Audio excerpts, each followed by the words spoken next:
What a All beautiful right, intro. everybody. All right, everybody. How are you guys? My name is Brian, and we have Mr. Starship Fronk and Mr. HHC here today, as well as some special guests we will get to from MineMore. We have Spuddy and Willd, who will be joining us on stage in a little while. How is everybody doing? How's everybody been this week? Starship, HHC, what's the week been like for you guys? I think it's been a great week. Definitely excited to have coordinated getting this Minerside Chat started. Inaugural episode. It's always exciting to see, and I'm hoping that we can host more spaces like this where we bring more ecosystem operators up and be able to showcase more about what the developers around OR are building, not just OR itself, but showcase that there are developers outside of just OR itself that are believing in the product, believing in the vision, and want to develop for OR. So couldn't be more excited to be here today. Awesome, awesome. How's your week been, HHC? Mr. Hardhat Chad. Uh, it's good. I've been building an army of agents Oh God, to carry out a million tasks and build new things. So it's been a productive impressive. week. I Yeah, I saw the myself, fellowship, right? What was that? yeah, It was the fellowship, right? Yeah, that was yeah. It started with those four, and it's kind of expanded now. There's probably I don't know, 10 oh or God. 12 different agents now. Do you have Oh, Starting to Gollum as build well? little teams. No, not yet, but I do have like an agent I call Palantir that's set up to sort of monitor like Discord and Twitter and give me little summaries every now and then. What? Oh my Um, gosh, and and I want to try to turn that into like a content engine, ideally. Um, but it's not all quite set up yet. There's like a lot of learning to do.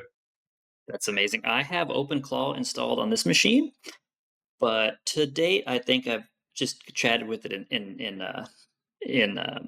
my chat box there. Really, I haven't done too much with it, so I think you're far and above advanced beyond my reasonable capabilities at the moment. But it is a cool product. it's so interesting how that just popped up out of nowhere and kind of took Twitter and took the crypto 48 space even hours. by storm. Yeah. 72 hours later, everybody, and then what, 2 or 3 days, 5 days later, they have their own website. Now we've got 7 or 8 days later, one of them is been coded to mine or for you on your behalf. Like crazy, crazy Yeah, stuff. leaps and bounds. It's pretty amazing to watch in real time. Yeah, absolutely. Well, guys, so first off on our show, we got a bunch of little different topics here. Let's talk about the elephant in the room, right? What's the elephant in the room? The price of Solana, the price of Bitcoin, the price of ETH. It's been absolutely 100% one of the worst drops I've ever seen. I think this is multiple days straight red candles.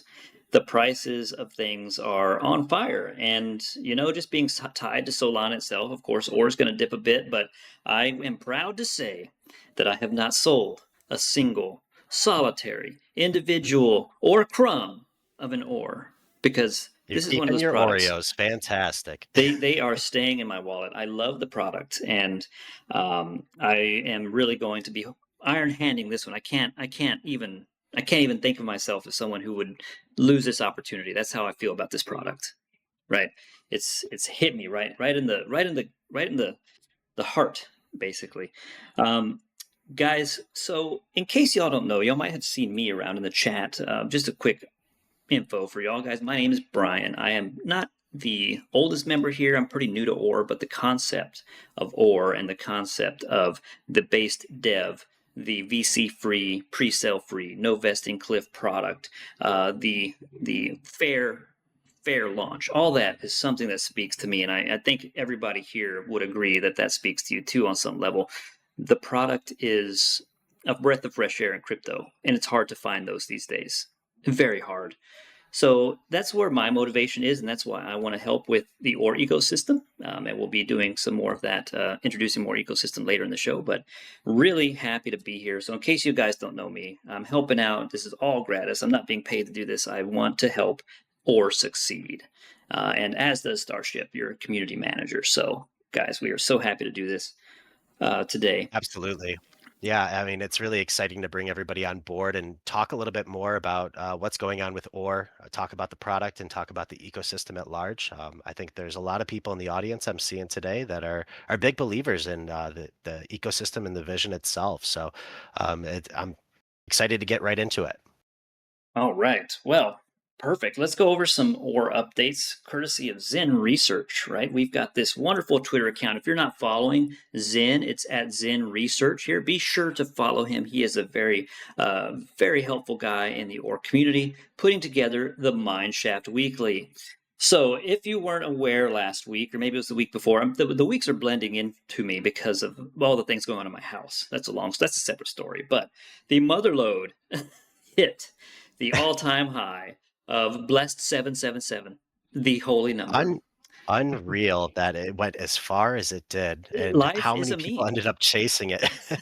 This is a meme. This is like, it's one of those 4chan memes that they get blessed numbers, and this is a blessed number. This told me, like, Brian, don't sell. Don't sell. It's time to hold. And well, of course, I wasn't going to sell anyway, even if it came out to be the other number.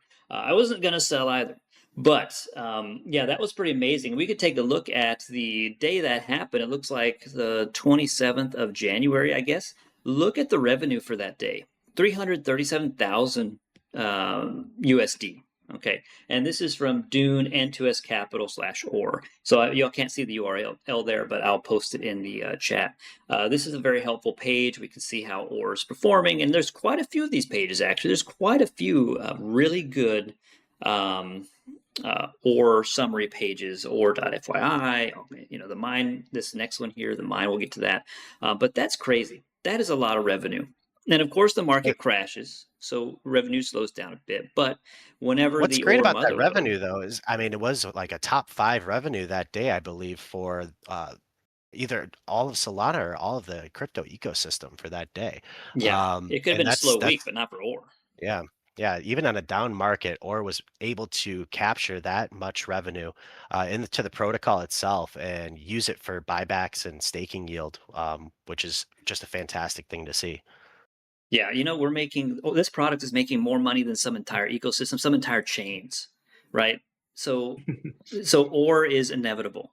It's gamified, it's fun, anybody can do it. Your mom does it apparently, Starship. My mom could do it if I Yes. set her up, right? And that's what I like about it, because I think for the longest time perps were hotness. And if you don't know, I worked for a perp prior.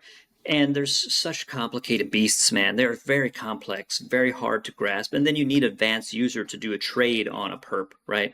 But something like the mines here, the ore mines, is a tile-based system that anybody can grasp in just a few sentences, if that, and they get the concept immediately. So having a novel approach to mining that anyone can do, and that is simple, and for me that has low attack surface plus makes revenue, I'm on board. I'm staying on board, and I'm on the ore train. I'm hauling my soul to the mines, and not my soul, but Fantastic. my Solana.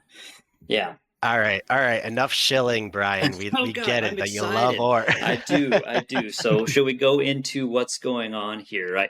So we just talked about. Let's go over Zen Research's I article actually here. wanted to go over one big thing that I noticed from Big. this article. The integration. You mentioned that my mom started mining Or. She used the integration of Privy, Yeah. for the Google login, which I thought was just a fantastic addition for non-crypto users to be able to interact with the Or protocol and simply use a debit card to be able to begin mining. And she got set up within minutes using the Privy login, using her Google account, and got her debit card out. And she's reloaded the miner about 5 or 6 times now since then. Wow. She just absolutely loves it, and she So really it's a looks at it and goes, "I wish I could have done this with Bitcoin back how in the tech day." savvy is your mom? So she knows a little bit about crypto. She owns some Bitcoin, some Solana, but as far as tech savvy, I mean, I have to help her open an email. So the fact that she was able to get it set up with very little assistance speaks wonders to how simple the process is. Great, and that's Yeah. awesome. On ramps, great. Oh, HFC, Definitely can you want to talk a make little it. more? Yeah. Yeah, yeah, for sure. We definitely want to make it even simpler. I mean, to my mind, right now when I go through the flows, I think the biggest friction points is just MoonPay. And I guess when I'm looking at the flows, I'm trying to see if there's like a user who is onboarding basically from scratch, like without, assuming they don't have Phantom, they don't have Backpack, they don't know what Sol is even, or Solana. Maybe they've heard about it, but aren't super familiar. Watch their experiences onboarding to Ore. And I think the Google login is definitely big. It's kind of like table stakes essentially for trying to reach those users. And then the next big friction point in that flow, setting aside education is like a whole piece on its own, but Hmm. the next big piece is just the MoonPay integration. And right now it works. Like it definitely, there's some users getting through the flow, but I think we have a path to potentially getting like a native Apple Pay sort of debit card top up into the app. There's like a little bit of technical lift involved there.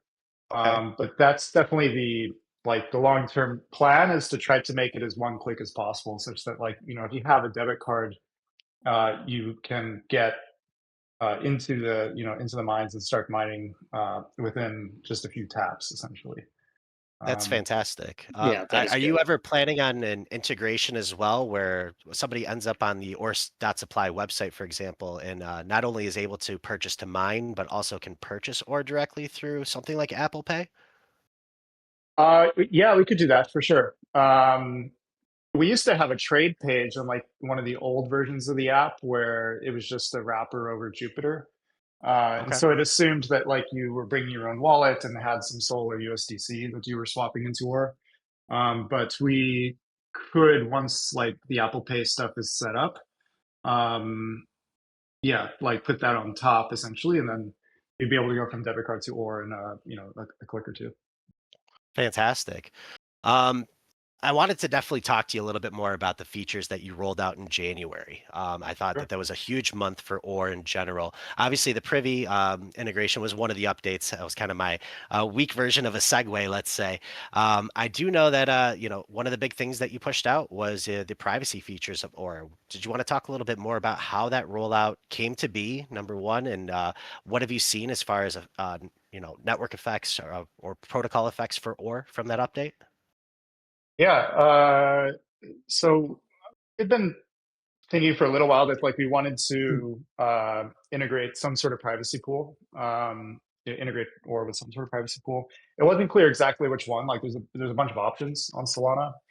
Um, and I spent some time starting last year actually talking with a few different teams to try to run a search for who we should partner with essentially.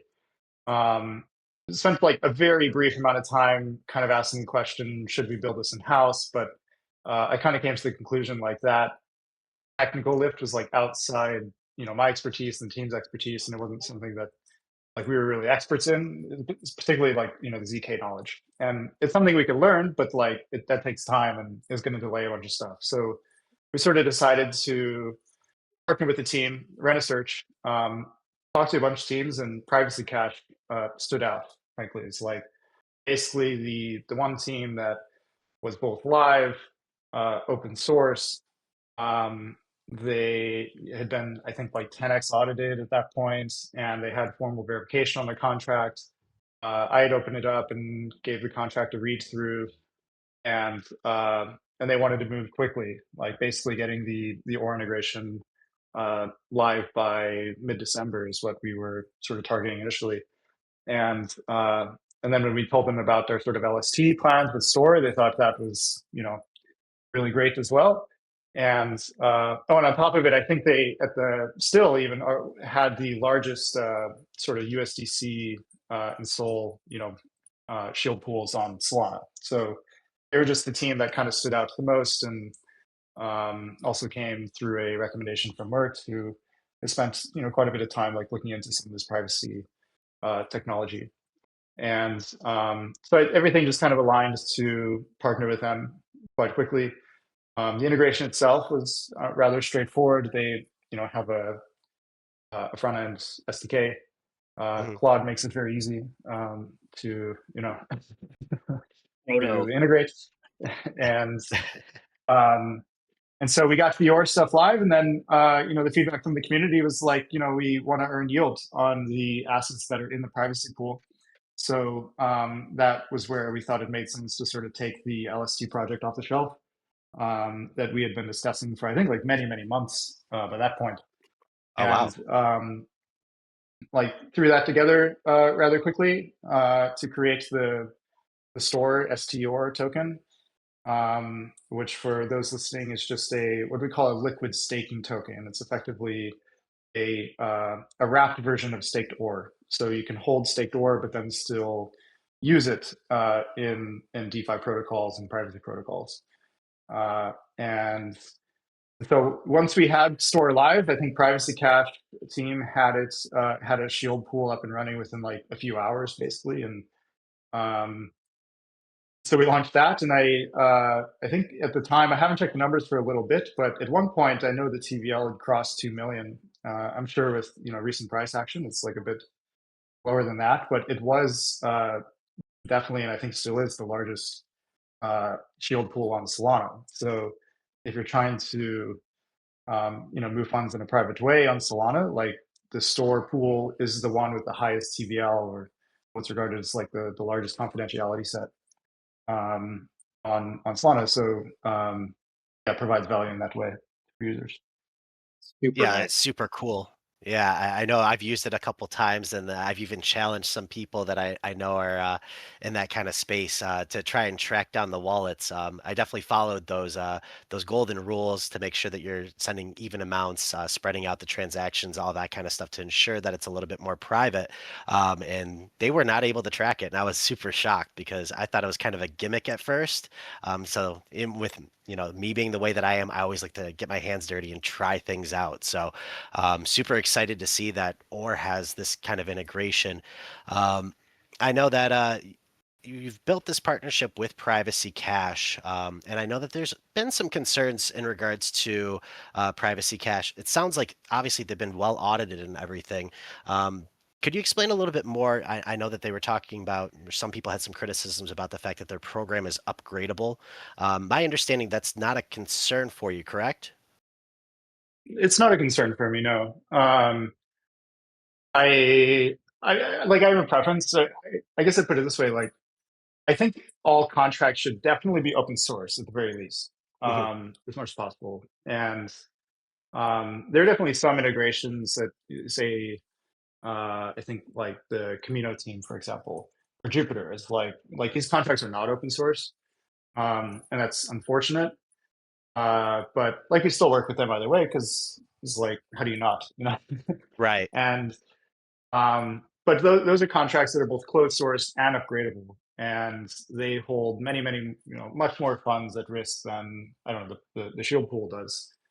And I don't know, like we don't have too many concerns about those teams. And just getting to know the Privacy Cache team, I don't have concerns about them either. Like definitely when your funds are in a smart contract, like you carry the smart contract risk, and there is always a risk that maybe that team has poor operational security. Maybe the multi-sig keys, you never really know where those are stored. Like there's always these kinds of risks in dealing with Mhm. DeFi systems. But the Privacy Cache team, I believe, is like a first-rate team, and I trust that they have their stuff in order. And I don't believe there's any risk of the team running away with people's funds. I don't think that's why they're doing this, or building the system that they are. Yeah, my interactions with them seem to coincide with what you're explaining to me, and I think they've even told me at some point that the reason that was upgradable is so that way they can actually add new features, such as adding store in the first place wasn't going to Yeah, be possible unless it was upgradable. So, yeah, yeah, for sure. The oh, way the contracts are written, they require a protocol upgrade to support new tokens. Now, I know some people had some comments that like, well, can you write it another way to not require that? And I think that's probably possible too. It's just how the contract is currently written. And I guess the last thing I'd maybe say at this point is like if the upgradability is a concern for you, like there's no requirement to use the shield pool. Like you don't you don't have to put your funds in the shield pool. You can earn yield on store or staked or without putting your funds in the shield pool. Yeah, that's So one of the things I've noticed with Ore when you build a feature, it's pretty siloed. So that way, if somebody just wants to deal with the core contract, they're able to, or if they want to take advantage of these features, they're able to as well. It's optional. Super nice to have. Well, For some people, they would consider it essential. absolutely, absolutely. Privacy Um, maximalists exist. Yeah, I've noticed that, there's some people that will not move off of like things like Monero or Zcash. They have to use those. And if it's anything less than that, then they're not interested. It's got to be privacy focused. So the people are out there. So that means that there's definitely a demand for that type of product. Yeah, absolutely. Can't you sometimes you just don't want the IRS knocking on your door, right? Now I'm joking. That's we all pay our taxes. We are all legit tax paying people. But there's other reasons to have privacy, right? Crypto can be a scary place, and you don't want when ore becomes inevitable, and we're looking at $1,000 per ore. Do you want people to be able to trace your wallet at that point? I would think not. Especially if you went hard. So privacy's definitely got its place. A legitimate reason. There's so many legitimate reasons for privacy, and there should be no question that it should be part of the crypto zit guys more than it is. Yeah, I mean, I even had a reason to use the privacy tool. I was actually working with a developer that was beta testing something, and they wanted me to just test out their protocol, make sure everything was working properly. And I didn't really want to leak my wallet to them because I knew that they would have that information if I was beta testing their product. So I was actually able to use some of my private store tokens, move it over to a fresh wallet, and then be able to interact with their protocol without a concern of being traced back to my main wallet. So Mort. there's a lot of different reasons to be able to use privacy, not just trying to do something illicit. So I think it's a great feature that you've added there. I did want to, open the floor to you a little bit more, Hard Hat Chad, just to talk a little bit more about your thesis behind the store of value. And I kind of always think back to your paper about your Hard Hat Chad's vision that you wrote, I think, back in November. I would love it if you could kind of expound upon that a little bit for the audience here today, just so they can kind of hear it from the horse's mouth, so to speak. sure, yeah. Yeah, there's a few different ways to like tell this story. I guess my the easiest way for me to talk about it is like I guess just like my personal story about like how I came to build War. Um, so it this whole thing started when I was sort of in the process of winding down my last crypto project, and then I was looking at things to do. And I'd spent a long. This is in the summer of 2023. And I had spent a long time basically looking at bridges, like bridge technology, and trying to bridge as much Bitcoin as possible to Solana was kind of my goal. And the longer I looked into that, I just became more and more skeptical of bridges, particularly bridges on Bitcoin. Like the chain just doesn't support it. Um, it doesn't have the smart contract support to build even like I don't know remotely secure bridges.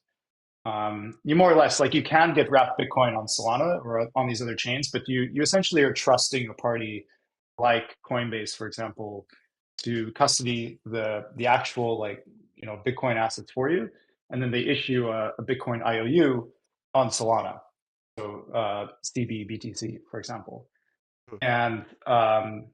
and this was really the only way that was feasible to get like Bitcoin DeFi, for example, which is I guess the end goal of what I was really trying to get to is like Bitcoin is this really cool technology, cool asset, but like it hasn't taken advantage of all of the new innovations in crypto that have, or say like Solana or Ethereum, where the chains are much more performant, the transactions are much cheaper, they settle much faster, and you have this sort of programmability with smart contracts to build really cool things like lending protocols and exchanges. Bitcoin doesn't have any of that, and so um, since day one, Bitcoin has had to rely on these centralized exchanges like Binance and Coinbase and Mt. Gox and FTX and others, where you actually like exchange Bitcoin, and those obviously come with their like inherent risks. and which is quite ironic, right? Is like Bitcoin was created in the white paper, right, to replace these financial institutions, yet it's so like intrinsically dependent on them just to use. Right. And I think I was looking like doing some calculations basically, and it's like over 99% of all Bitcoin transactions today, they don't happen on the chain that Satoshi built. They happen on Robinhood and Binance and Coinbase, like the financial institutions that the chain was built to replace. And it's paper Bitcoin moving. It's IOUs, not actual Bitcoin. Hmm. So I thought all that was quite ironic, and then I got kind of sad for a bit, and at some point in my like I don't know sort of mini depression there, I had this like random stray thought of like, well, what if we took the protocol that is Bitcoin, like the whole mining protocol, and rewrote that as a smart contract on Solana? What you would get is like you wouldn't be able to replicate the social layer, right? It's like that is sort of unforkable, but you could rewrite the code itself of like the proof of work code, the token issuance code, as a smart contract on Solana, and then you would get this sort of Bitcoin-like asset on a chain like Solana that is really fast, that has DeFi, that has privacy protocols, and like you could self-custody the assets and use them in decentralized finance without having to rely on a custodian or like a wrapped IOU. And that was like the germ of the thought, and where Or kind of came from, and sort of sat in my head for like a few months before I eventually built the V1 system.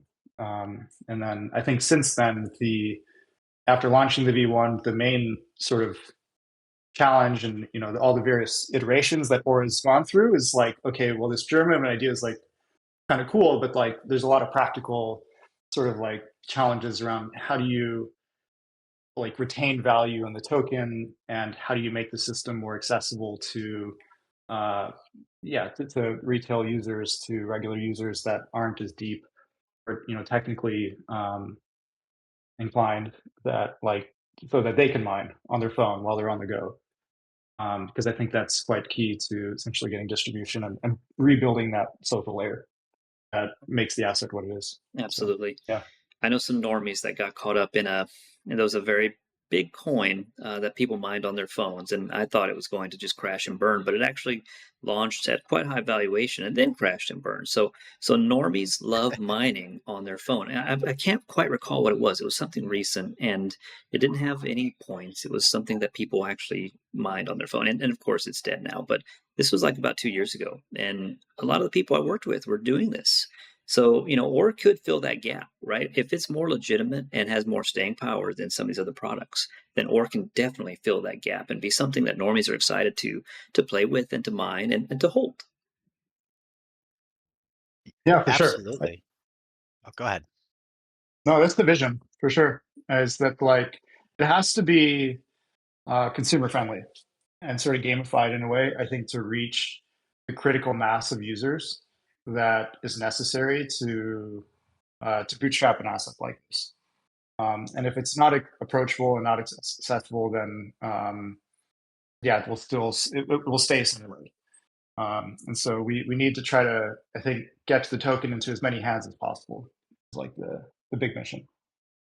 Absolutely, Awesome. yeah. I think a big part of having a store of value is a lot of people talk about liquidity, right? But distribution, I think, is a very important factor as well. A lot of people have to know about the token, number one, and own at least a little bit of it, so that way the supply is distributed a little bit more fairly, rather than having a few VCs or a couple of whales holding the entire supply. So really excited to see the strides that you've taken to make it more accessible for the common user. Yeah, I appreciate that. More to do. Always more to do. Keep going, Absolutely. sir. Keep going. I Work's want my not finished, grandma. right? I want my grandma in the mines. Her dentures falling out as she swings the pickaxe. We can get there. We can get there together. So I know a lot of people, they've been asking over the past month, they've been wondering like, okay, what has Hardhat Chat been up to? He's always kind of talking a little bit cryptic. He's dropping hints here and there about what he might be working on next. You already talked about that you created your own fellowship of AI bots. But a high level overview, is there anything that you can share about what's next for OR, what people should get excited about?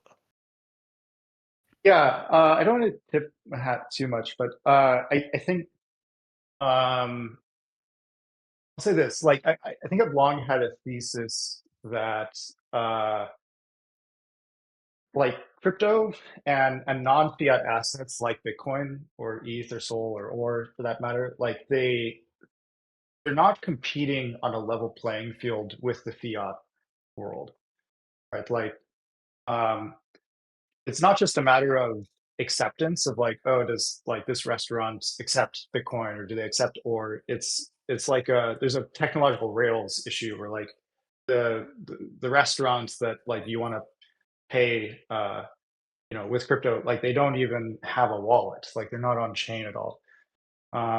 And so these sort of non-fiat assets, like it's hard for them to really compete with the fiat assets simply because the rails aren't there, and haven't been adopted as widely. For the most part, like the users that have wallets and on chain are trading, but like it hasn't really reached the world outside of that.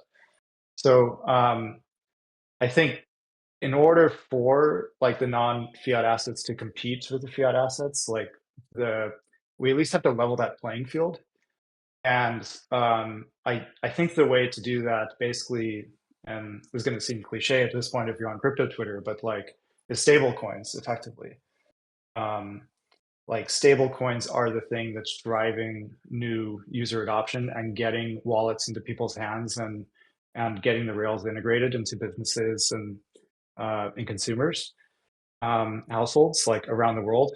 And so I think there's like there is still untapped like opportunity and idea space in the stablecoin worlds, like the stablecoin ecosystem, to drive more adoption of the rails. And then once those rails are in place, like the non-fiat assets can start to compete on a more level playing field with the fiat assets. Interesting. And so that's kind of, I think, what's been on my mind. I mean, to varying degrees over like the last few years, but I don't know. Now that we have all these AI agents, like there's ideas that have been sitting around that I think I can more, um, like I could take more steps towards, trying to get something launched. Interesting. I mean, is that something that, based on, you having so many AI agents at this point, is something that you think that you'll be able to unveil more soon, or is this kind of more down the pipeline? I think we will have like, phase 0.5 proof of concept live. What day is it today? Uh, It's I mean, Thursday. like, yeah, by the end of the month for sure. Okay. I don't have I can't give an exact launch date because it's like, there's a lot to like. I don't want to ship something insecure. That would be, pose a risk to users, but um, so we want to make sure we have our bases covered with regards to like the core protocol design and architecture and making sure that like this thing can scale. But I think we will have like a proof of concept announced within the next few weeks. Yeah. Oh, fantastic. Yeah, I'm super Excited. excited to hear more about that. Wow. Yeah, Yeah. that Go ahead, is Brian. Stay no, tuned. that's exciting. That's very interesting stuff. And it's a very interesting direction to take the project too, because you're working on mass accessibility. And every step of the way, it's something about how we can get this into the hands of the masses. You're right. I can't buy anything that I've ever gone to anywhere in my town with any kind of crypto. Um, so yeah, if Rails improve and or can compete with the dollar, for example, as you're saying, that's something to think about. Like something to think about in the future. Maybe not the too distant future. Yeah, I mean the onboarding and the on ramping just gets deeper and deeper with OR as time goes on, as HHC keeps building. So super excited to hear more about that. Is there anything else that you want to share in regards to OR? Or Brian, do you have any other questions for our Lord and Savior here, HHC? No, not myself. I think this is the first time I've actually talked with Mr. Hardhat Chad, and I've heard some interviews. So appreciate the work you've been doing, sir. I really like the product, and that's why I become so excited about it. When I get excited about something, I become a lethal shiller, and that's how I got my first job in crypto. So I became a lethal shiller, and well, it's time to move on from old jobs and into new. And looking forward to being a nice volunteer here and working to push your vision forward, sir. Salute. Yeah, I Oh, appreciate that. I think we're definitely the only other thing I would add is like we definitely want to highlight more all the ecosystem builders that are building like mining clients, for example. I know there's quite a few of them out there, and I think even like we internally have discussed if there are alternative like front end designs, like maybe the 5x5 grid is what has worked so far, but like one could imagine alternative front ends without changing the protocol that aren't 5x5 grids that give like a different sort of mining experience, a different consumer experience, some more passive, maybe some less passive. And it's like, um, and yeah, so that's also kind of been on my mind too. sweet. Oh, I can't awesome. wait. I can't wait to have Indiana Jones walk on the wrong tile or the right tile and get some ore. That's going to be a video game one day. I can see it. Got to have Indy. You're doing Subway Surfers and you're collecting ore as you're going along the track. Perfect. Yeah, why not? Go. All right, you heard the man. Everybody wants to do a super cool visual front end with a game element. Revise it, make it work. Let's see what you guys can make. I'm sure the community will come up with something because they've already come up with so much already. Absolutely. I definitely want to bring MineMore up. HHC, it's been awesome chatting with you, and you're more than welcome to stick around. Would love to have your input as well while working with our ecosystem operator here that we're about to bring up. But I'm excited to bring up Spuddy and Willd, who are part of the MineMore team. We're going to chat with them a little bit, and then Brian is actually going to get walked through on a demo of their product, so that way we can learn a little bit more about their auto miner, how it works, and what features it has. So I do believe I've invited both of them onto the stage. I see Spuddy is here. Spuddy, can you hear me? Can we hear you? Yeah, I can hear you. Perfect. Am I coming Awesome. through okay? I can hear We you. can hear you just fine. What about you, Wild? Fantastic. Hey guys, hey. Good to be on. Hey, we hear you Awesome. loud and clear. Super nice. All right, so for screen space, let me arrange some stuff here. We're gonna put Spuddy Wild on the right, Spuddy on the left. Okay, so guys, we are happy to have you guys on. We're gonna spotlight your community developed product here, which is MineMore. Now, I have not used it. So, what we're going to do today is you're going to tell us about your product. Let me pull it up on screen, and then we're going to do a little walkthrough of MineMore. First off, if you have never heard of it, it is an auto miner amongst many auto miners that have come out for ore that can do custom strategies. So that's MineMore, and you could follow them at MineMore app on Twitter. And then the website is minemore.app. So minemore.app. So guys, go ahead and just give us a rundown of the high level details of MineMore. How did y'all guys decide to, or why did y'all guys decide to build this? What does it do, and how does it enhance the ore ecosystem? Firstly, I just want to say thank you very much for having me on, and Will. Both of us, we're so super excited to be here. It's a fantastic opportunity for us to talk about our product and just get to talk to everyone in general. You know, we love the community. Everything that everyone's doing here is fantastic. So, MineMore, we are building an efficient auto miner. So this was originally built before Hardhat Chad added the auto reload feature. Okay. So we had implemented that, an automatic claim sol, reuse it, recycle it, so you could continue automatically for as long as possible. As well as It was in the second week, right? Second week or first week? Whenabouts was it? yeah, first week. That was one of the First week, main early goals days, to yeah. get the product out of the door. Was for it to be a reliable 24/7 auto miner. We were the first ones to actually have it run on a server as well, so you offload your mining reliability, you don't need to keep any tabs open, any programs open, or anything like that as well. So you could set and forget. We've got a few powerful I just wanted modes. to add for kind of like just to paint the picture a bit more. I think back then there were a lot of Chrome plugins. So people would like use a Chrome plugin to mine, then they leave their laptop on all day, so that it would auto claim and it would do whatever strategy they were doing. But obviously, it meant that if they're out and about, they don't know what's going on. So the UX wasn't very good, and this is why Spuddy decided to put it on a server. He was the first to integrate with Privy, so that people didn't have to worry about exposing their own private wallet onto the server. So a lot of that was for convenience and for UX, which really helped in the beginning, didn't it, Spuddy? It very much did. Yeah, we not only did we open it up to Privy, so everyone gets a simple one-click sign up option. You can sign up with a Phantom wallet, a Jupiter wallet, or an email, such as the same that Hard Hat Chat has recently added to the official All protocol. So Very nice. you obviously get generated a wallet. I can see you've already funded it. Yes, Fantastic. yes. Did you Just find for that speed. experience okay? Yeah, it was very easy. It popped up another window telling me it's creating a smart wallet, basically, and I followed the prompts and got through no problem.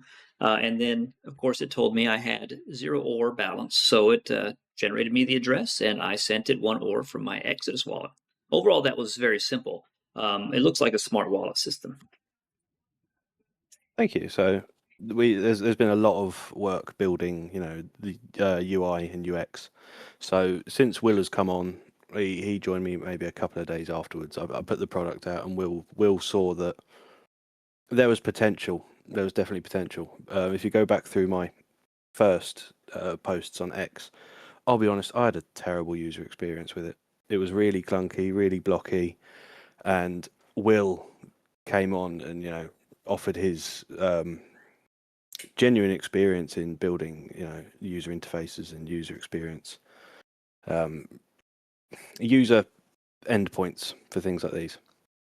Yeah, very clean, very simple setup too. It looks all in one, and I understand that you can. I understand you can put this on your desktop as an install, because I had a pop up here that prompted me to do so, if I recall, which I have done. I haven't used it yet, so we're going to use the browser version today and kind of explore it with me. Okay. Would you lead me through what I do next? Right. So the only thing I've done is deposit the ore, and I want to start auto mining.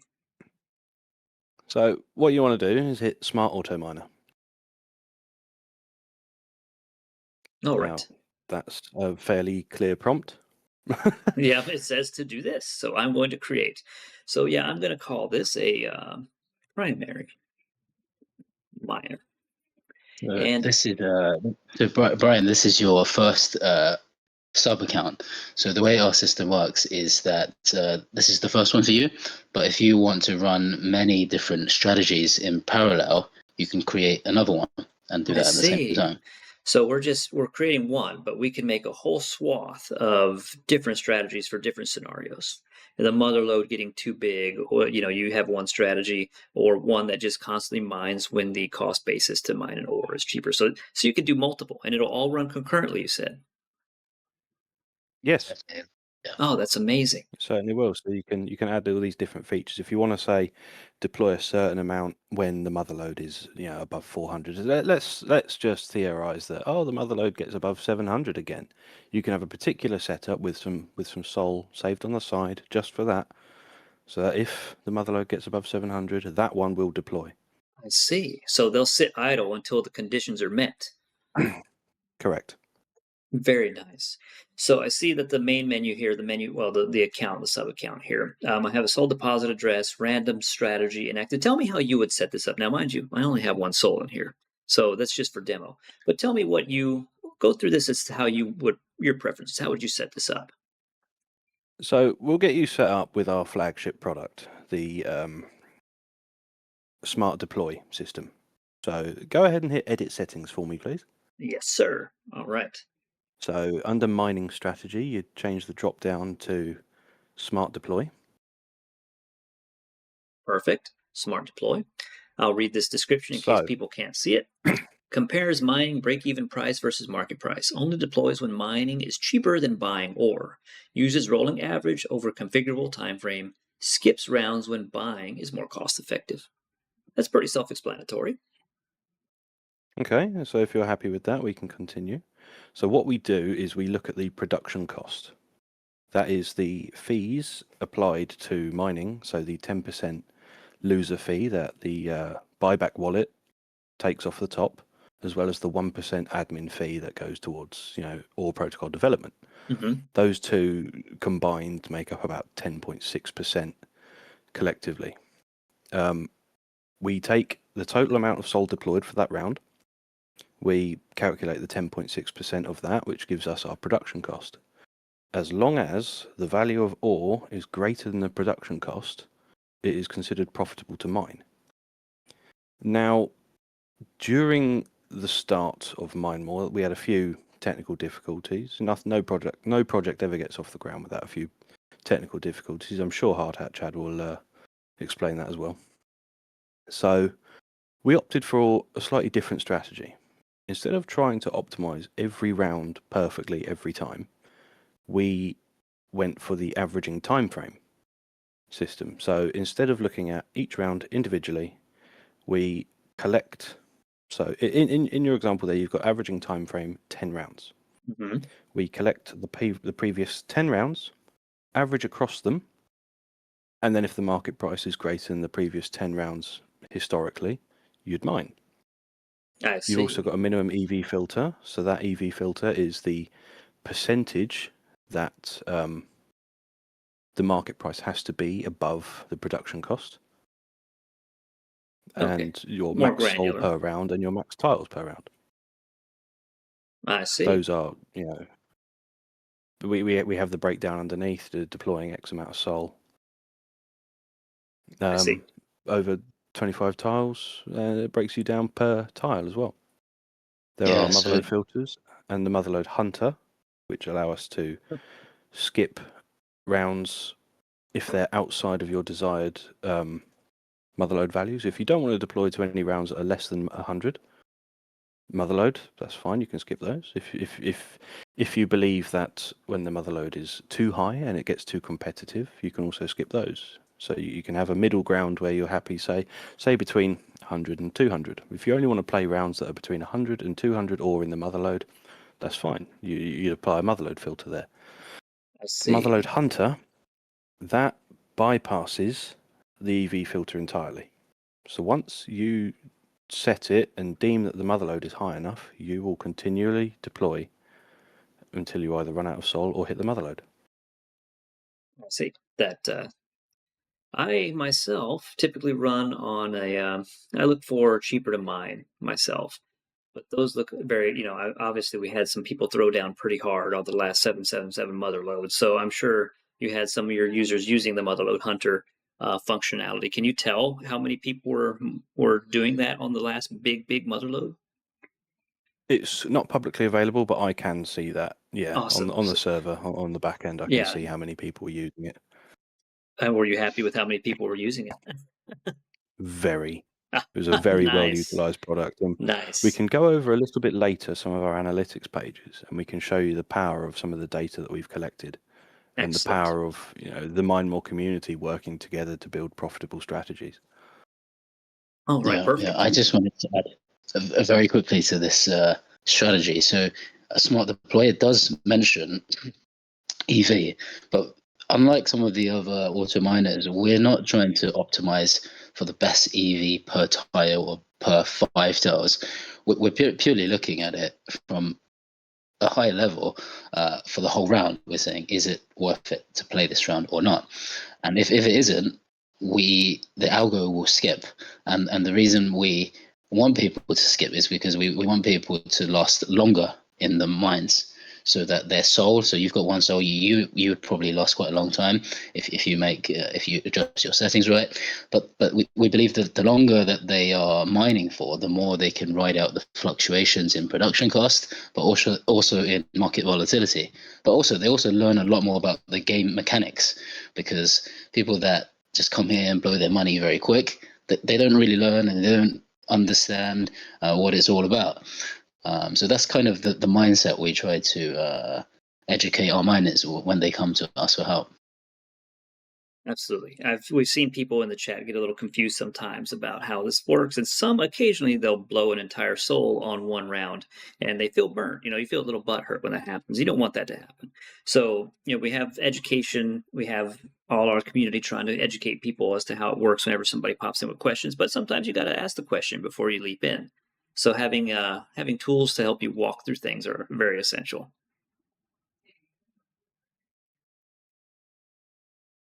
So Where would you like to go next? Should I save and close this? Would this be deploying with these settings? I mean, I'm more of a max 0.001. That's what I typically mine with, but and that'll last a little longer for me. But is this good here? I can save and close. Yeah, you can save and close. All right, perfect. So what happened when you created a sub account is that you actually created a new on-chain program account with our smart contract. So your Sol is currently sat in your Privy wallet. Please go and hit transfer Sol for me. Very good. So that will migrate Sol from your Privy wallet. We leave a little bit of change in your Privy wallet so you can make other transactions, withdrawing, claiming, and so such. Max is safe.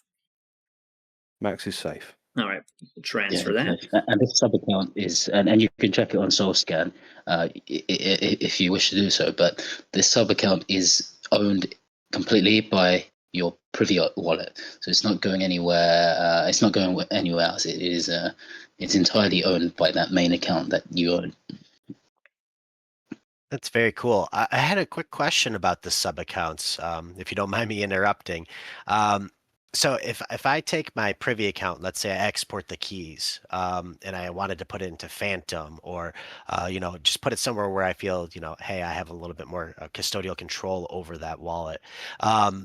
Does it take all of the sub accounts with it, or do I have to export them one by one?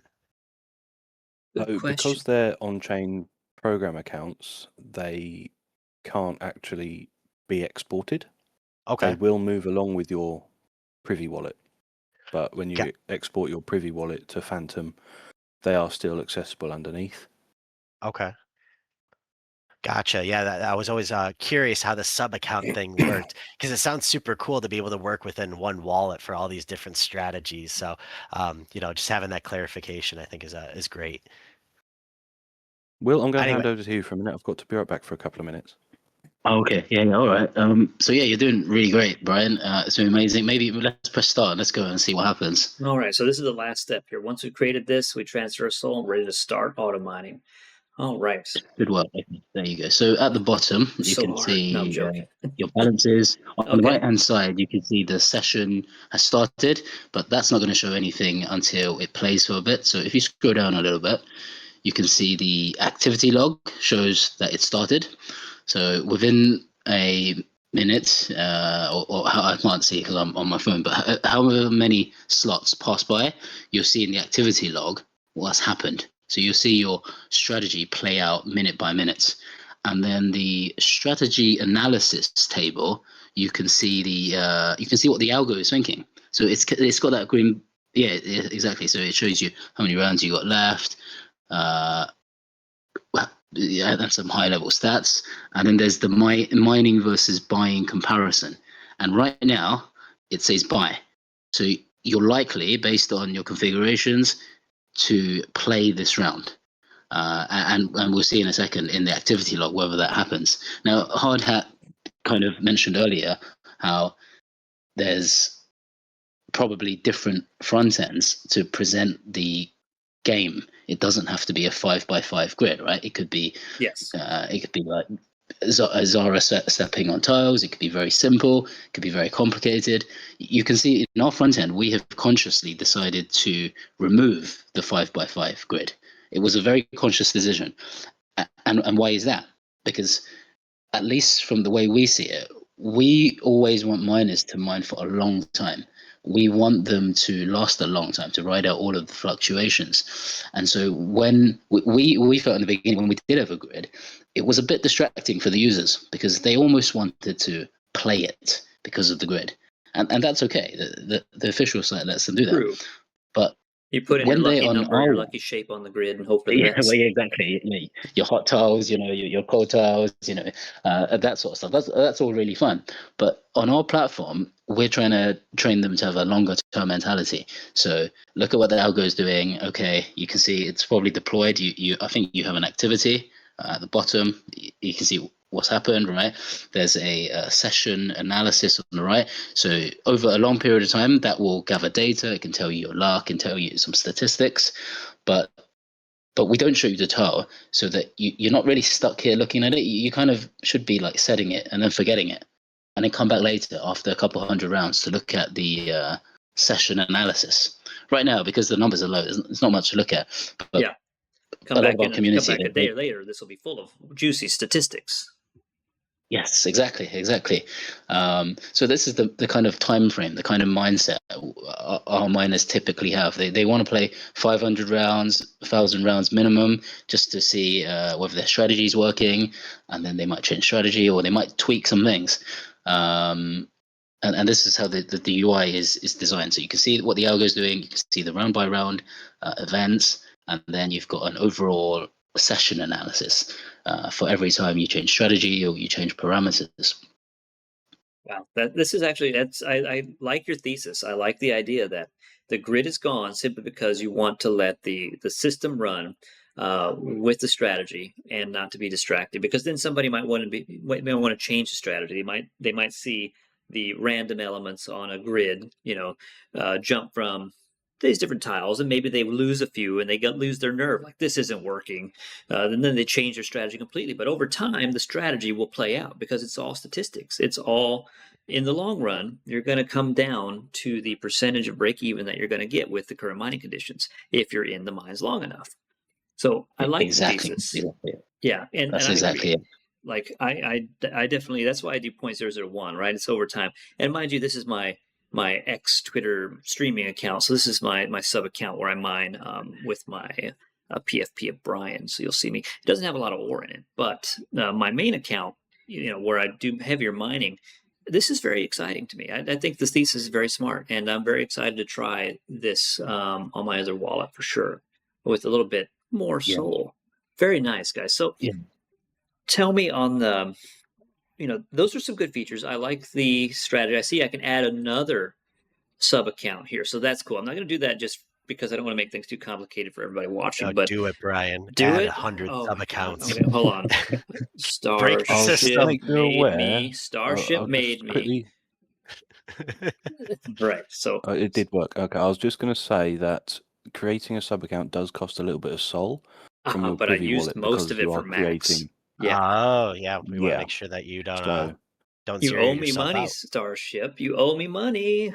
You I'll owe me get some. you afterwards. Yeah. But yeah, that was easy. I mean, obviously I had a little bit of soul in there, just enough. I can't fund this Starship made me sub account.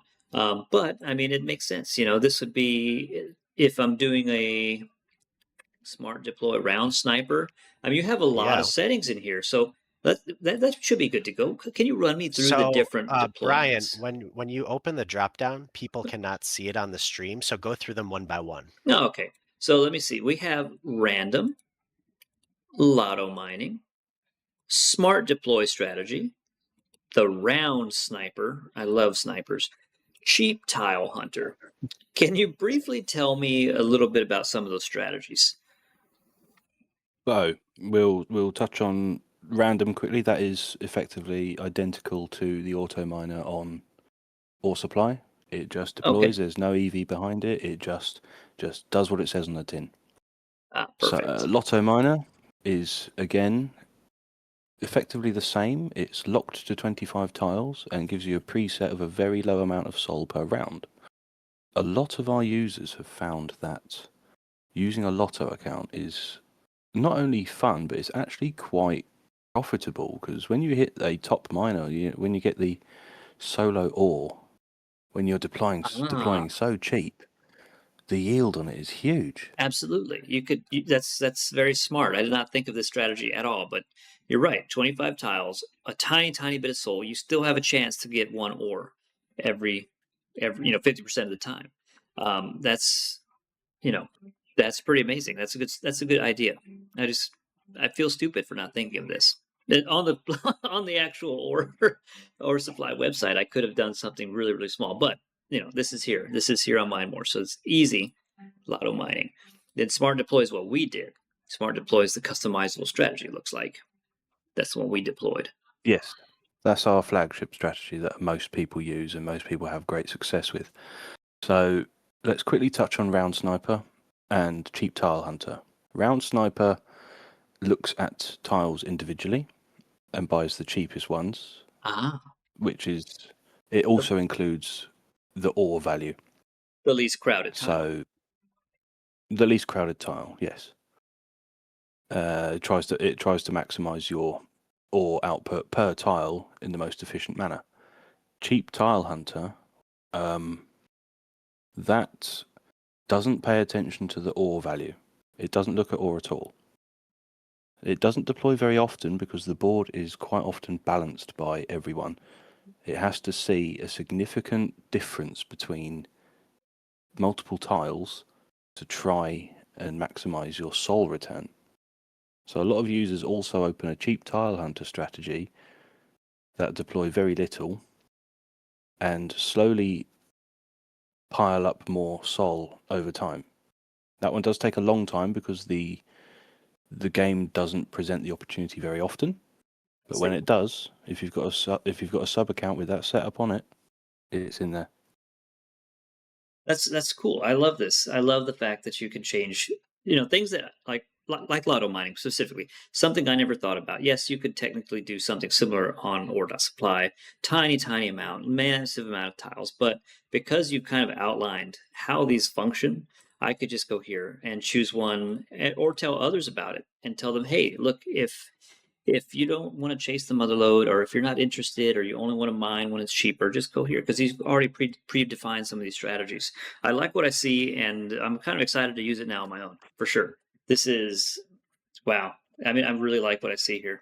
Unsaved changes. I'll go back. I'll save and close with the Cheap Tile Hunter. So this is the one that Starship made me do. I'm just going to leave it on the Round Sniper and save and close, and maybe fund this on my own. Kind of report back to you guys. Okay. So let's just quickly go back to your Starship Made Me account. Okay. And if you scroll back down to the strategy analysis, there's a different display. It shows you all the tiles as an individual display now, and it shows you the EV and the value behind each tile. Wow. Interesting. That is so. Yeah, So it go back to my highlights the primary cheapest tiles at the top. versus the Starship Made Me. I see. So that's what it's going to go for this round, I guess. It's going to strike at the number 23 if I was deployed. Yes, you don't have any. Obviously, you don't have any soul, but that's what it would have deployed to. This is very cool. All of these strategies, I'm sure tons of people viewing might see something that appeals to them more so than vanilla mining. But you're still mining. You're still in this. You're still in the product, and you're still pushing ore. So this is great. I really like to see this. And yeah, I'm gonna keep going. I'm gonna make this on my primary account for sure. So what other features? What are the features? Like, I saw a lot of menu options at the very beginning there. I think we did a good demo of the basics of mining control. What other things should we touch on while we have you here on the show? So if you go back to the homepage, we go over the portfolio. That's very quick, right? Yeah, we can go over the portfolio. Yeah. So this is more for when you. Sorry, Will, you take charge here. Oh, I particularly like this page because I have so many accounts, and so before we had this page, before we had the ability to do sub accounts, it was really simple to kind of figure out what's going on. Then we launched sub accounts, and when you had like 10 or 12, or in Spuddy's case, I think he has like 22 sub accounts, it became really difficult to manage what's going on.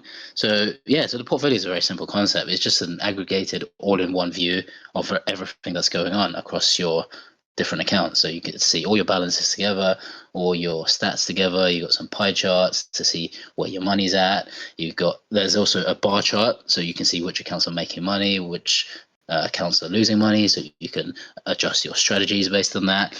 And then at the bottom, there's a all-in-one activity log.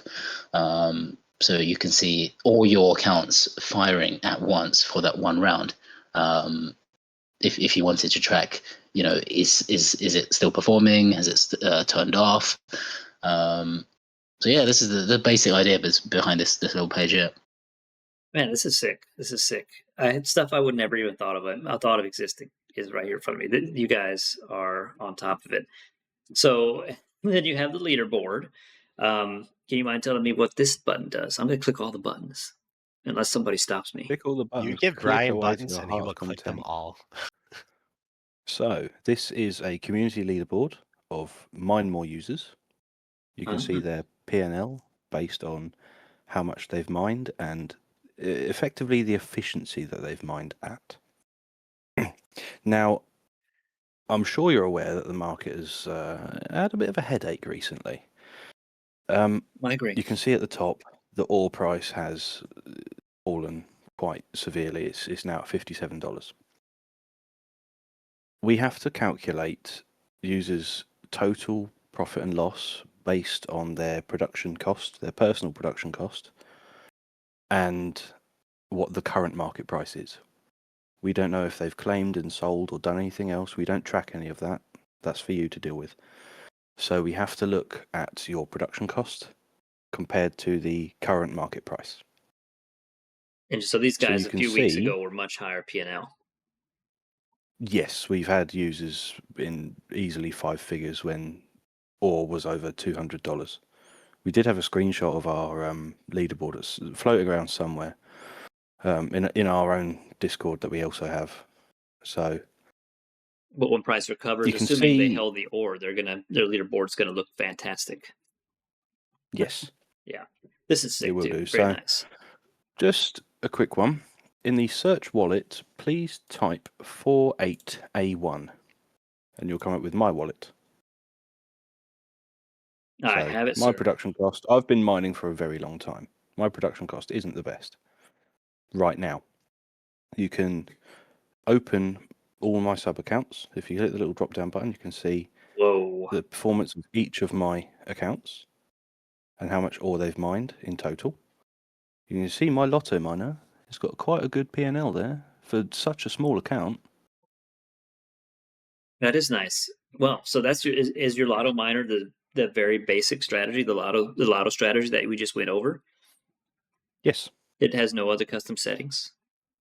Nope, it has no. I will post a screenshot of Wow. the. So that is Let me that is a just- legit strategy. Quite a legit strategy. Look at you. Look at your green with the lotto miner. So it does perform quite nicely actually, and I'm genuinely very surprised, to be honest, how well it performs. I didn't think that users were going to be hitting top miners as often as they did. We get in our Discord, we have a Discord notification option where every time you hit a top miner, you get a tag in a particular channel, and every time you win part of the mother load, you also get a tag, and it shows like MineMore as a total, how many people won, how many sub accounts they're running. So I might show up with 21, which I did the other day actually when I was testing all my sub accounts in parallel. There you go. Craggle Bears posted a screenshot in the comments section now. Nice. It breaks down the percent chance of what they compared to the total sol deployed on that one tile and then their deployment. So how much of the tile they owned, that is Very their cool. chance to have won the top miner award. That's pretty So amazing. I wanted to ask you, I've been curious. You had a flywheel button, and I wanted to know what the heck that does. Oh, So- you're interested in buttons. The flywheel is a bit of a sticking point for us at the moment. We're reinvigorating it currently. You Should may I have click seen it that or in should I the not? you can click it. It won't do much for you, unfortunately. Right now it won't. So you may have seen that Adrena popped up in the ecosystem channel on the official or Discord. Yes, I remember that. They reached out to us and said, do you guys want to, have a little chat about some stuff? And we've been back and forth over the past few weeks, throwing ideas around. And we have come up with a new way to integrate ore into a perp dex that will allow users to earn potentially a higher yield than unrefined. I see. So community driven. So community driven liquidity for a perp dex and might be integrated into MineMore at some point. Yes. Interdasting. Very interdasting. I used to work for a perp, so I hope everything goes well there, and that basically I would say just to make sure that they have some very good safety protocols in place.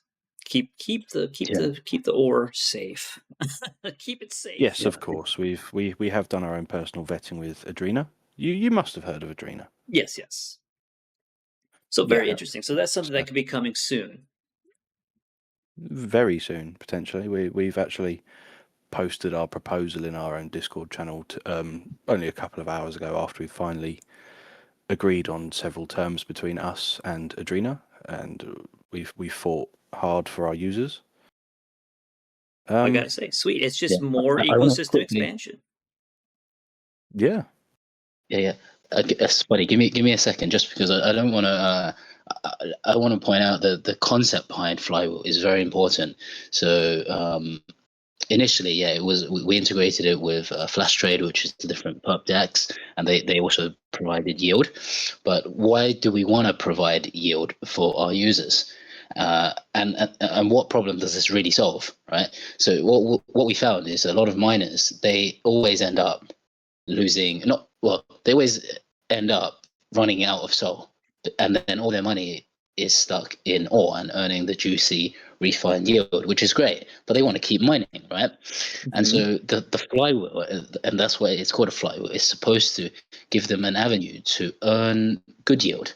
And then we have a system that is already in place. It's just that we don't have the yield source now, but the system already has in place functionality to automatically claim that yield for you and then put it back into mining. So the idea is that they mine and then they have another yield source in the flywheel. Ideally, we want to integrate with multiple providers, not just Adrena and perp dexes. We could integrate with, I don't know, like Camino or anyone that supplies good yield. And then our miners can have a place to choose from different sources of yield, collect that yield automatically and put it back into their miners so that once again, they can mine for longer. Interesting. So this is basically an alternative staking method by using Adrena and what other partners might come alongside Adrena in the future can all contribute to getting yield on your ore outside of the official staking channel. Yes. Very nice. But you could also do liquid staking too. You can take the LST ore and put it in this yield flywheel, in theory, and you could earn yield from the staking on the main ore.supply and additionally on top of partners. That is quite the primitive.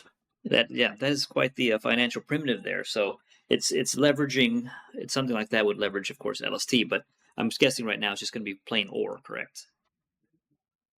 Yes, for now. Yeah. There's a lot of possibilities there, guys. And I wish you luck with this, and I hope it works out to have a very juicy yield from a variety of partners, because that will just strengthen ore even more. So when we get past this terrible dip, this terrible market dip, we'll actually see, some juices flowing back in the different ecosystems. Solana, always a fast runner, always a fast mover with its protocols. And I expect to see ore starting to pop pretty high when that occurs. And protocols like you guys having even more avenues for yield, people chase it. People seek it out and they chase it hard. So hats off to you guys. I think this is going to be a cool little addition to your platform. Thank you very much. So is there anything else you'd like to quickly look at? Well, if you could briefly touch on the swap and extra rewards. I know we're going a little past our hour here, but that's okay. Tell me what these two guys here do. Swap is just a Jupiter integrated swap function. Pretty simple. If users have claimed their ore, they can swap back to Sol quite comfortably in their Privy wallet, reload their miner, go again. Or fund more fund more sub accounts. You know, they have total freedom to do what they want. That's nice. Extra rewards is an initiative we started where if you have signed up and connected to Privy with either a Seeker wallet, a Saga wallet, or a wallet that has a Saga monkey in it, you will get 1,000 discounted rounds, free rounds. So we don't charge our platform fee for those 1,000 rounds. Yeah, I bought the Ethereum phone. You know that I bought the Ethereum phone, and I'm looking at it right now with such sadness in my heart. I see it. It's right in front of me. I'm right in front of my desk. I should have bought a Seeker. I have to It's highlight so here, I funny. I didn't know actually there was an just got Ethereum a Seeker phone. yesterday. Yeah, there's an Ethereum phone. Sorry. There is. It's called Where the did that DGen come 1. from? DGen 1. If you search that on, search it on your own time. Because it's not even worth showing you guys. It's the worst thing I've ever bought Oh, with my dear. Ethereum. So I'd rather have a Seeker, to be honest. So Starship, this is for you. You can now get some free rounds, I think, because you have a Seeker, you were saying, correct? Yeah, I actually just got it yesterday. I've been playing around with it. I've only done the traditional mining on the OR website, but excited to try some different accounts, and cool to see that I get like a 1,000 or a couple thousand rounds of free mining over with Brian MineMore. doesn't. So Brian doesn't. I'm crying. Crying, guys. Ethereum phone, how are you, Vitalik? You betrayed me one last time. Anyway. So integrating with Seeker was a bit of a challenge at the start. I made a couple of developmental faux pas, shall I say. But once we got past those, it was dealt with in a couple of hours. It's fine. We have had immense success with the Seeker crowd. Getting Seeker Great. users on board and being able to help boost their their Seeker rewards, their ecosystem score, or whatever it's called. Activity points. It's called SKO That's the activity one. points. That's it. Yeah. So we wanted to be able to give back to them some more, not just here's some usage for you on your wallet. Here's something that actually matters. Being able to get yourself some delicious unrefined ore. And Seeker users have got some massive airdrops over the years, so it just sweetens the pot even more. You're getting all kinds of benefits for buying that phone, and then here we are, MineMore, continuing the tradition of honoring the Seeker buyers like Starship Fronk. I'm happy for you guys. Absolutely. I'm happy, so happy for you Seeker phone owners. I'm not happy for the Ethereum phone. I'm so my whole total airdrop for that were like $5. Oh, sure. What do you want to? Have we got time to go over analytics quickly? Yeah, let's click on it. So, which one, the mother loads or emissions? Let's go for mother loads quickly. Okay. So here's a historical list of all the mother loads up to, I think, around 103,000. That's where our data currently runs out. We haven't collected rounds before that yet. So you can see there's the total amount of ore. If there was a top miner, the sol deployed as a board total. If you click on a round, let's find round. Which round was it? It was fairly recent, the 777. Here it is. There you are. So if you click on that, it will bring up a total overview of all the winners for that round. It will show they're deployed, as well as the number of tiles and analytics for that round. Is this deployed? You'll see is this deployed sol right here, or is this deployed tiles? Yes. That's how much sol. Tiles is on the left. Tiles to the left. Oh, I see. Wow. This gentleman of this winning group, of this winning tile, earned 126 ore from his bet in hitting the 777 mother load. The 777 vein. Maybe we should call it the vein. Some gold type Let's call it the mother load. The mother of all mother loads. The mother load. Starship, come on. We gotta honor this one. So, I've heard it called the father chode before. So I've heard it both ways. Wow. I've heard it both ways. That's amazing. That's crazy. 226 ore. So, awesome statistics. Do me a quick favor and click the Show MineMore button. Dare I? Okay, I clicked it. That filters just by MineMore users. I see. So, interesting. So you had plenty of people in that winning tile who were playing with MineMore and using it. This gentleman here spent 0.18 sol and got 4.74 ore. Man, and I'm guessing, can you see their strategy? Not necessarily. Not from there, no. If you were to be able to find them on the leaderboard, and their profile isn't hidden, because we do take privacy seriously, you can hide your performance and your sub accounts on the leaderboard. So It's a good idea. We could potentially think about like linking there if they're curious. Potentially, right? yeah, it's not a terrible idea. We'll take that on board. We'll write that down. There was a round recently. We won't go looking for it because we probably don't have time. We had a user deploy, was it 0.1 sol to 1 tile, and won the mother load. No. They had a return on investment of nearly 60,000%. I'm doing ore so wrong right now. $6. Granted, that was $600 or something crazy. there. You go. Craggle Bears just posted the user's mining session in the Minerside Chat comments because they shared it. His ore P&L was 559. Wow, and he deployed 0.22. That's crazy.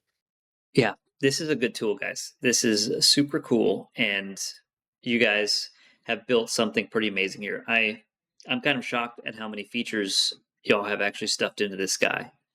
There are so many buttons to click, so much data. If you think there's a lot going on now, you're not ready. I'm not ready. I'll just say that now. You are not ready. Well, man, so this is interesting. This has been great because I had no idea. I honestly did not click on any of these buttons prior to this show because I wanted to be actually surprised by what's in here. And to say that I'm shocked is, it's so much data. There's so much granularity here in the data too. Y'all guys have built something really cool. I got to give my hats off to you. And for a first time user, for myself just now, it's great. I get it. It's not scary. Initially looking at it, I was like, man, I got to deposit to a secondary wallet, but it's a privy wallet. I understand the concept. And some people might not, but that's smart wallets. It's still under your control technically. I can still get my seed phrase in my PK. But yeah, this is really, really cool. Starship, do you have any particular questions about this?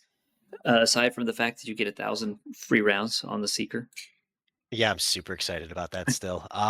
So I saw that a community member, Mad Hatter, he brought up a question that he has never tried a martingale strat, and he was curious if the MineMore devs messed with that approach within their product, and was it profitable? So Spuddy go to the specifics of that, but I think it's a risk thing, isn't it, Spuddy?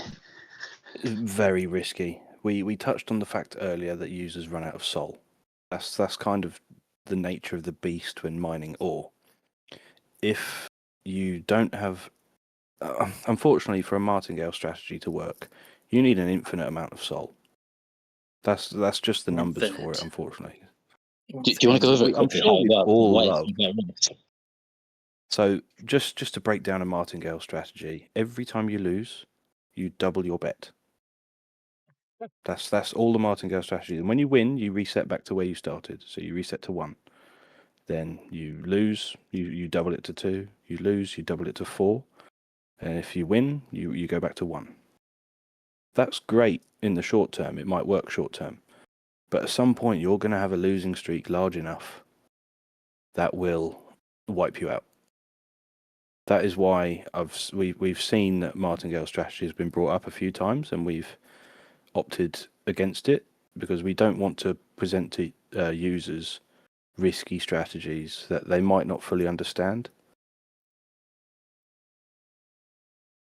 Interesting. I had no idea what the martingale strategy. I've heard of it, but I had no idea what it was. But if y'all have already done the numbers, crunched the numbers, and it sounds like it doesn't. It sounds like it's not the best strategy. It sounds like some of the strategies you've outlined in the app as default are smarter ways to play. Interesting. So you're saying all I have to do is get an infinite amount of sol, and it works? I would say so, yeah. And if you get an infinite amount of sol, let me know. Me too. I will be off on a beach somewhere. No, I think something have broke at that point, and we've become Luna again. We have an Oh dear. infinite number of soul. Don't bring up that. Don't bring Oh up man, Luna. That was a terrible time. it was a bad day. It was a bad day for my perp decks too. It was quite awful actually. There was Oh crying dear. and angry people. Good time to be a community manager, right? Right when Luna crashes. Absolutely. I had a great day that day. Stop it. But I don't it's wanna because I hear was so about it. far outside of it, and I only just played it right at the very bottom when it was down to like And it 0.000000001, bounced, and you made and it bounced. $100,000, right? You made 100K. So easy. Of course you I did. did not No. get Infinite Solano, unfortunately. He but was just sitting there with his popcorn bucket, watching the chart Yeah. disappear Gotta- out of the floor. Gotta love it when you're on the outside and not when you're on the inside, right? So one other, I mean, it's a silly question, but Jamie was asking, how do we get the baddies to mine ore? That is a very that's a tough question. They need the credit one card. thing, well, yeah, I suppose. I mean, I don't know if we could only ores. Do you think that would work? Is that something that might take off? It Only might. miners? I mean, Oh, it's No, only not one like- letter. Oh God, no. It's only 2 letters away from being really crazy Oh boy. and an You can interesting already concept. you can already hear someone's Claude bot spinning that up as we speak. Yeah. Now, okay, so let's Jammy. No, let's just say No. no. It was a joke question. Well, great. I didn't see any other questions. I see Cub saying Roberto's going to get to work on it. Is there anything else that we should cover? I think I'm really happy that we had the MineMore team on board here to show us their product. Honestly, it was a great walkthrough, very informative. Yes. And I was really happy to see that the audience participated as well. Any like closing comments or anything? I think at this point we kind of covered everything, but I mean, what do you guys think about the market right now? We didn't get to talk to you about that yet. Oh dear. The market is not in a good way. When I was at work today, I was sat on top of an elevator. That's what I do for a living. I fix elevators. So I am an actual engineer, and I wear a hard hat during my day-to-day life. Thank you. Amazing. Thank you. So it thank protected you. Yes, but I had my phone open all day, just watching the charts, just going into meltdown. Me too. I would say I did as well.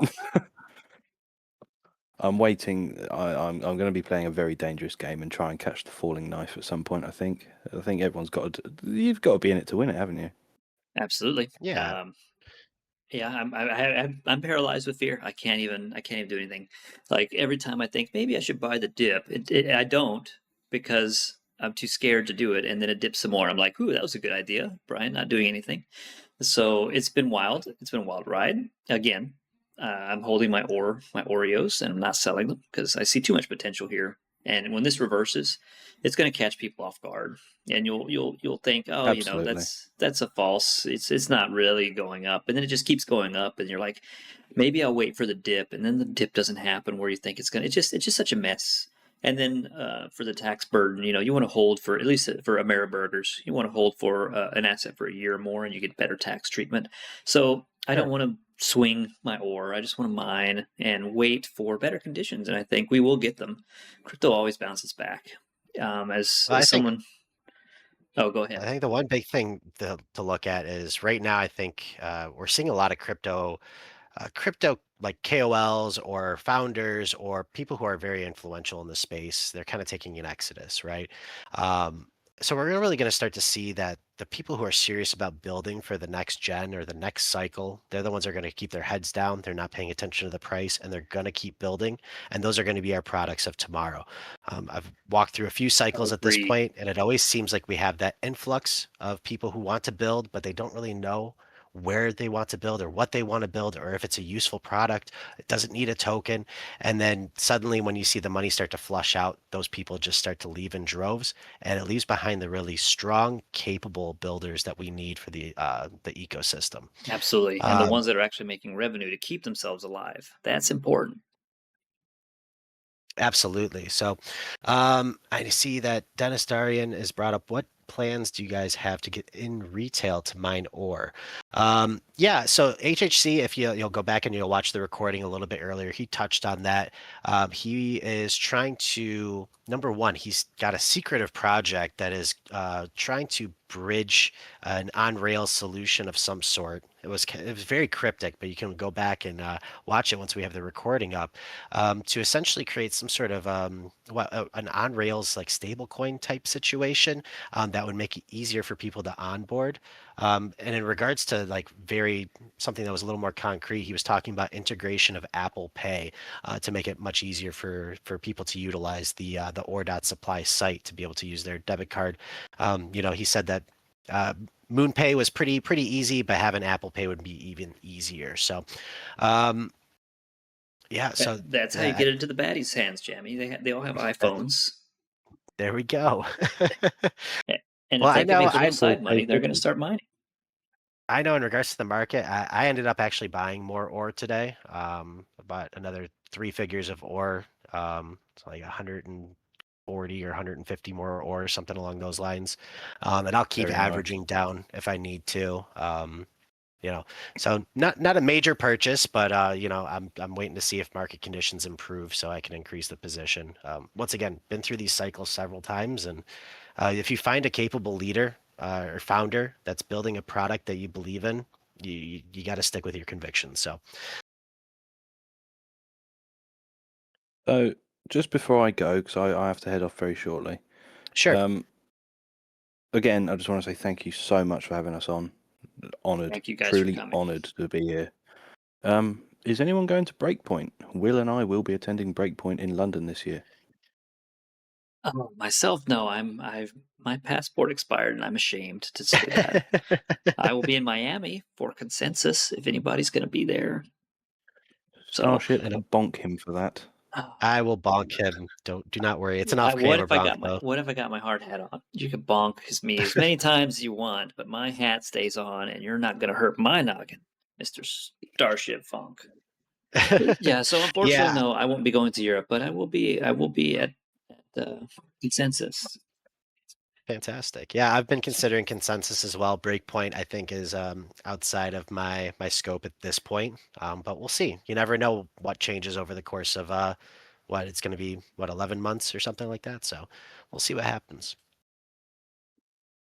Yes. Well, thank you guys. I think we can close it up, unless there's a question in the chat or whatnot. But we had a great show today. I think HHC, it was great talking with you. It's great talking with the MineMore team here. Awesome product. And as always, when he's not bonking me, it's great to talk to Starship. So guys, if y'all have any thoughts on the show or anything you'd like to cover in the future, please let us know.